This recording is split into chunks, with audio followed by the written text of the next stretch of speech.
but still they came. With each sunrise, the more they came. Hungry they came, hopeful they came, charitable they came. They came to a place they heard would be safe, for the world was no longer such a place. The angry people watched the migrant hordes descend on what they had been told would be protected. And as they watched, the more angry they became. They tried to guard rather than share, and from such defenses rose the armies of the discontents, the armies of self. They had no interest in the stories of those who arrived, because it wasn't what they had been told.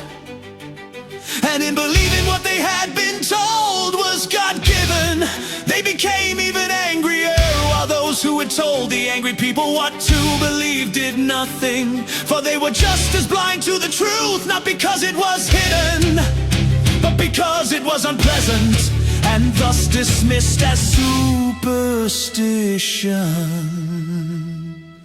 Thus the angry men gathered in swarms to protect what they thought they owned from those who needed it more, and their women did the same.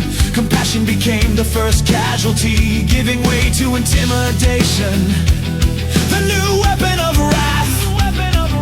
The only religion now was one of entitlement, but the angry people owned nothing, and in believing what they had been told, naturally blamed the migrant hordes. They were the ones stealing, taking what was rightfully theirs all the time. The people with everything watched and saw everything was good with the world, their world, and the world burned. The migrant hordes became a flood, as biblical as Noah's, and the angry men were overrun. Countries were overrun, such was the panic to flee the burning. The angry people then understood, for they had become migrants themselves. But how do you flee a world that is burning, a world that is dying?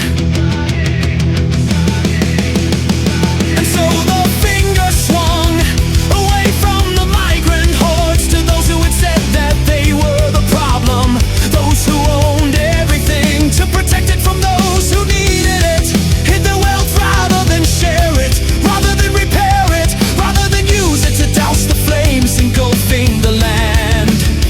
For they were cowards, cowards who feared for their lives should their collusion in setting the fires become common knowledge. So the cowards gagged the media, bought the media, used the media to spread false prophecy. It was all God's work. The faithful would be saved and the infidels burned in Noah's apocalypse. It was a passing phase, climate change was a hoax. All scientists worked for Satan, and so the cowards hid, and in doing so knew that only by owning more would they be safe. No coffee today, no food today, no amount of money can refill an empty shelf. If only you could earn it. No jobs, not anymore, not for men, not for men with nothing. Restless they wandered the land, those angry men, and listened to the stories they had been told to ignore by those who would steal from them. But what is there to steal if there is nothing? What little the angry people had worked for, saved for, was long gone, taken by the banks, the credit companies, and the doctors who always wore immaculate white coats, while they had rags about their bodies, twigs that had once been as strong as any tree in the forest. Everything had been taken from them, and in their shame they realized that they had listened to false prophets, believed false prophets, and supported false prophecy.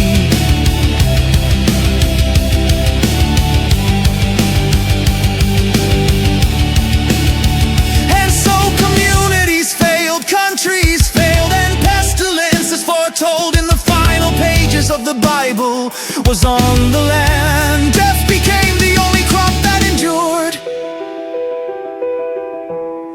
and still the world burned.